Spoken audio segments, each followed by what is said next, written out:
this pocket-sized book called Roadmap to Health. And Dr. Rath's claim to fame, and he's a hero in South Africa, because this guy realised that the pharmaceutical companies were making money hand over fist out of AIDS.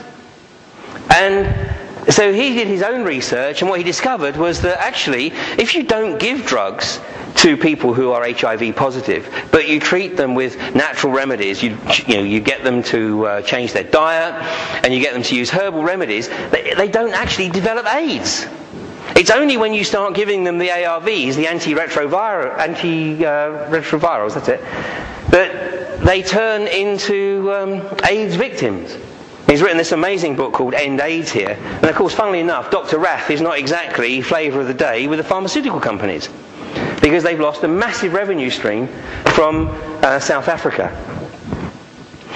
This was from the Times a few weeks ago, and when you see it, you think, oh, this is great. Look at that. Alternative therapy is getting a great write-up. 80% of the world's population rely on herbal medicine. 191 million is spent on complementary treatments in Britain every year. 60% of Scottish doctors prescribe homeopathic or herbal remedies, etc., etc. But, actually, that wasn't quite the balanced report that it seems. Because that piece of information was buried in this article with a headline that said, High Street herbalists can offer no evidence that their remedies work.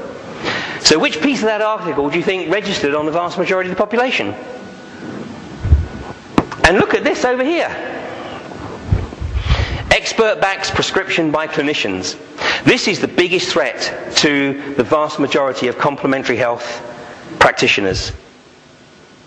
Because part of the quest of the pharmaceutical companies is literally to shut out all non-medically qualified practitioners. So if you've qualified as a doctor first and then gone on to alternative therapies, then at least for the time being, with the current plans of Codex, you would still be able to prescribe medicines. Now this is the case in Germany right now. Homeopathic medicines are available, but only when prescribed by a clinician.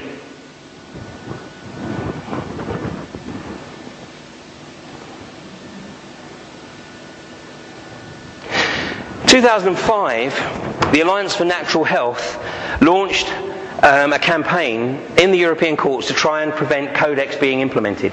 And the judge was very sympathetic, because the judge, who was an EU Advocate General, he referred to the arbitrary powers of Codex supporting EU legislation as being about as transparent as a black box. And basically he was saying, and this is April 2005, no way, Codex, take it away, it's not coming into the EU because, we don't know what it's all about. But Codex, or the World Trade Organization, decided that they would launch a case in the International Court of Justice in Luxembourg. And that case came to court on July the 12th, 2005. Now there's a film, which I have some copies with me today, it's called We Become Silent. And this is a film that was made, it's a short film, it's about 35 minutes. It was made immediately after that European court ruling, but before the international court ruling.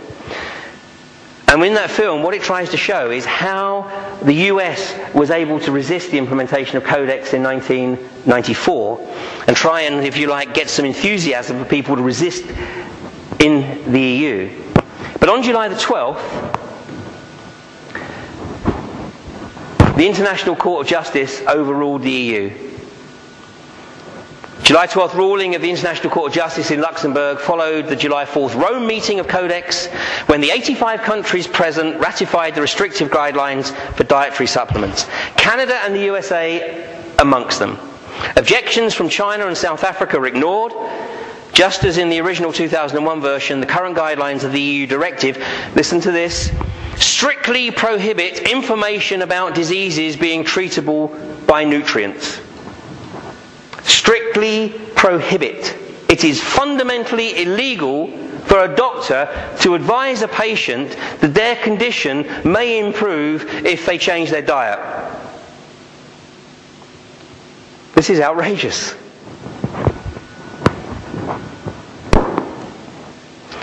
This is the players. This is Dr. Rolf Klaus. Big Klaus. He's the chairman of the Natalie named Codex Committee on Nutrition and Foods for Special Dietary Uses. Rolls off the tongue, doesn't it?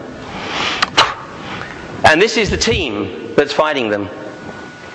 It's the international non-government organisation under the guise of the National Health Federation. And these are the three players, key players. Scott Tipps, who's the president of the NHF, and if you go to the website of the NHF, it's thenhf.com, you can find this book. It's called Codex Alimentarius, Global Food Imperialism. It's hot off the press. It's it's compiled by Scott Tipps. And basically it's a summary of articles by people who have first-hand experience of dealing with the Codex Alimentarius Commission.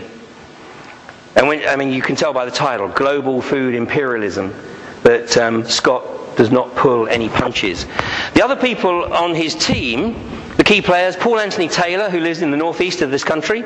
He's the chairman of the National Health Federation. And Dr. Robert Verkerk. Now this guy is extremely important, Dr. Robert Verkerk, because he realised what was occurring back in 2002. He was a professor at Imperial College in London. And he decided to leave academia and take up the fight against Codex Alimentarius. So he is the scientific advisor. He's the chief executive of the Alliance for Natural Health, and he's a scientific advisor to the National Health Federation. So these are the three guys, the only three guys, basically, between our alternative community here and Codex Alimentarius. The National Health Federation is funded effectively from within the US.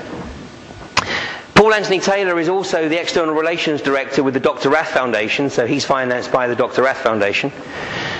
But Dr. Robert Verkerk is basically self-funded. He's totally reliant on donations. And when I first contacted him and told him that I was planning on doing a couple of talks on Codex Alimentarius, he said, where are you calling me from, Ian? So I said, well, South Devon. He said, so you're in the UK? And I said, yeah. He said, and you're going to do some talks on Codex? I said, yeah. He said, good luck. Good luck. Then he went on to tell me, he said, when I do talks on Codex in New Zealand or Australia or in the US, I can fill a small stadium. He said, when I do talks in the UK, I'm lucky if I get half a dozen people show up.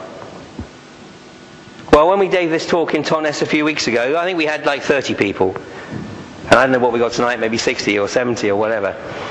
But even despite the efforts that we've made in publicising, and we haven't pulled the punches this time, we've been pretty much direct in what Codex Alimentarius is all about, and yet we still get people saying, oh, that's not going to happen.